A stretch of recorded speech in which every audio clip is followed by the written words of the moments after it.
আসসালামু আলাইকুম। আজকে 18 তারিখ। আজকে রাতে 3টায়, ভোর 3টায় থার্ড প্লেস নির্ধারণী খেলা হবে ইংল্যান্ড এবং ফ্রান্সের মধ্যে। এর সাথে বিশ্বকাপের আর একটা ম্যাচ থাকবে, এটা হয়ে গেলে এটা হচ্ছে ফাইনালের পরে বিশ্বকাপ এবারের মতো শেষ। তো এই ইভেন্টটা 4 বছর পর পর আয়োজন হয়, কিন্তু ফুটবল কিন্তু থেমে থাকে না। আমি যতদূর জেনেছি যে ফুটবলের এই খেলা প্রতি বছরই চলতে থাকে। আমার আগ্রহ আগে ক্রিকেট নিয়ে ছিল অনেক। আমি ক্রিকেট খেলা পছন্দ করি এবং ক্রিকেট খেলা দেখতাম, কিন্তু ক্রিকেটের বিষয়টা এখন আগ্রহটা আছে কিন্তু একটু কমে গেছে। তো ফুটবলের একটা আলাদা আমেজ আছে। যেমন ক্রিকেট বিশ্বকাপ যদি হয়ও, ক্রিকেট বিশ্বকাপের সময় কিন্তু ফুটবল বিশ্বকাপের মতো এত উন্মাদনা থাকে না। ফুটবলটা আলাদাই একটা ভালোবাসা পায় মানুষের। এরকম একটা বিষয় হচ্ছে যে এই বিশ্বকাপ শেষ হওয়ার পরেও যে বিভিন্ন ক্লাবের খেলা হয়, এটা নিয়েও একটা বড় আগ্রহ থাকে মানুষজনের। আমার কিছু ফ্রেন্ডও ছিল, আমি দেখতাম যে ওরা ক্লাবের খেলা দেখতো। তবে আমার আসলে এই বিষয়গুলোতে আগ্রহ তেমন ছিল না। এই যে ক্লাবের খেলা, এগুলা এত সহজে সবার কাছে পৌঁছায় না। যারা আগ্রহ রাখে শুধু তাদের কাছেই হয়তো পৌঁছায়। আর এমনি দেশীয় টিভি চ্যানেল বা যারা স্বাভাবিকভাবে সহজ মাধ্যম যেমন থাকে, এগুলাতে এই খেলাগুলো দেখায় না। আবার যেহেতু খেলাগুলা প্রধানত ইউরোপে হয়, তো সময়টা মিলে না। রাতের বেলায় খেলা পড়ে বেশিরভাগ খেলা। অনেক কিছু কারণে আর কি বিশ্বকাপের পরে আর খেলা দেখা হইতো না। কিন্তু এবার আমার একটা আগ্রহ আসছে ক্লাবের খেলা দেখার।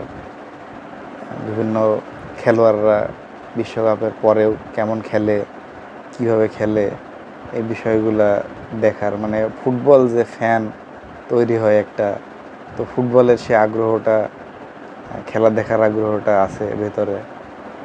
এখন আমি কিছু চেষ্টা করলাম তথ্য জানার। তো বেশ কিছু লিগ আছে, 5টা লিগ বিশেষ করে নাম আসছে যে 5টা লিগের। এর মধ্যে সবথেকে বেশি রেকমেন্ডেশন যেটা পাইলাম সেটা হচ্ছে যে ইংলিশ প্রিমিয়ার লিগ। এটা অন্যান্য লিগের থেকে অনেক বড় এবং এখানে খেলাগুলা অনেক ফাস্ট পেস হয়। এই খেলাগুলো দেখে বেশ মজা আছে। আর ব্যবসায়িক দিক দিয়ে এই লিগটা এখন পর্যন্ত অন্যদের থেকে আগায় আছে। ইংলিশ প্রিমিয়ার লিগ বাদে চ্যাম্পিয়ন্স লিগে তো সব বড় দল খেলে। চ্যাম্পিয়ন্স লিগ এটা হচ্ছে যে ক্লাব বিশ্বকাপের মতোই, কিন্তু ফিফা আলাদা মনে হয় ক্লাব বিশ্বকাপ আয়োজন করার চিন্তা ভাবনায় আছে।